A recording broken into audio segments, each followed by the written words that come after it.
14ই ফেব্রুয়ারি শুধু ভালোবাসার দিন নয়, ইতিহাসের কালো দিনও বটে। গোলাপের সুবাস আর চকলেটের মিষ্টিতে আজ ভাসছে গোটা বিশ্ব। আজ ভ্যালেন্টাইন্স ডে। এই দিন বিশ্বজুড়েই মানুষজন তাদের মনের মানুষকে ভালোবাসায় ভরিয়ে দেন। কেবলমাত্র প্রেমিক প্রেমিকারাই নন, স্বামী স্ত্রী বা বন্ধুরাও ভ্যালেন্টাইন্স ডে পালন করেন ঘনিষ্ঠ মুহূর্তকে সাক্ষী রেখে। কিন্তু এই আনন্দ, এই উৎসবের পেছনে রয়েছে এক রক্তঝরা ইতিহাস। রোমের এক ধর্মযাজকের নিঃস্বার্থ ভালোবাসা ও আত্মত্যাগের কাহিনী। আবার 7 বছর আগে 2019 সালের 14ই ফেব্রুয়ারি ভারতের ইতিহাসে এক কলঙ্কময় ও রক্তক্ষয়ী অধ্যায় রচিত হয়েছিল।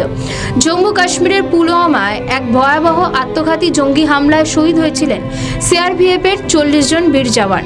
ফলে ভ্যালেন্টাইন্স ডে ভালোবাসার দিন হিসেবে জেনজিদের কাছে একটা মাখো মাখো সম্পর্কের গল্পগাথা তৈরি হলেও এর নেপথ্যে রয়েছে রক্তাক্ত সব ইতিহাস।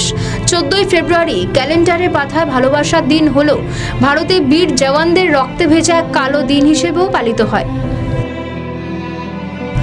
অনেকেই হয়তো জানেন, ভ্যালেন্টাইন্স ডে নামকরণ করা হয়েছে 3য় শতাব্দীর রোমান যাজক সেন্ট ভ্যালেন্টাইনের নামানুসারে। প্রাচীনকালে রোমের সম্রাট 2য় ক্লডিয়াস বিশ্বাস করতেন অবিবাহিত যুবকরাই সেরা সৈনিক হতে পারে, তাই তিনি আইন করে সেনাদের বিয়ে নিষিদ্ধ করে দেন।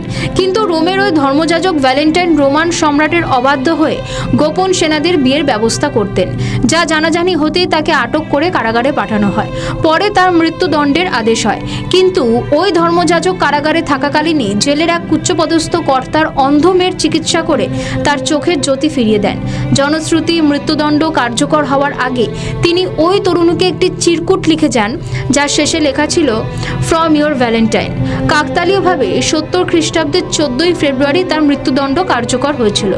ধর্মযাজক ভ্যালেন্টাইনের মৃত্যুর প্রায় 200 বছর পর 14ই ফেব্রুয়ারিকে সেন্ট ভ্যালেন্টাইন্স ডে হিসেবে ঘোষণা করেছিলেন। কিন্তু কালের নিয়মে সেই প্রেমের দিবসে বিবর্তন হয়েছে। আজকাল ভ্যালেন্টাইন্স ডে মানেই চকলেট ও গোলাপের দাম বেড়ে যাওয়া। দিকে 2019 সালে 14ই ফেব্রুয়ারি দুপুর 3:15 নাগাদ জম্মু শ্রীনগর জাতীয় সড়ক দিয়ে যাচ্ছিল সিআরপিএফের 78টি গাড়ির একটি বিশাল কনভয়। প্রায় 2500 জওয়ান ছুটিতে কাটিয়ে কর্মস্থলে ফিরছিলেন। অবন্তিপোরার কাছে আত্মঘাতী জঙ্গি আদিল আহমেদার সেই কনভয়ে বিস্ফোরক বোঝাই একটি গাড়ি নিয়ে কনভয়ে ধাক্কা মারে। তাতে 40 জন জওয়ান শহীদ হয়েছিলেন। পাকিস্তানের জঙ্গি সংগঠন জৈশ-ই-মোহাম্মদ এই হামলার দায় স্বীকার করেছিল। সেই থেকে ভারতে 14ই ফেব্রুয়ারি প্রেম দিবসের পাশাপাশি কালো দিন বা ব্ল্যাক ডে হিসেবেও পালন হয়ে আসছে।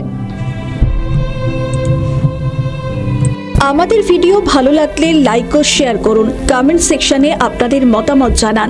আরও ভিডিও পেতে আমাদের চ্যানেলটিকে সাবস্ক্রাইব করুন এবং প্রতি মুহূর্তে খবরের আপডেট পেতে প্রেস করুন বেল আইকন।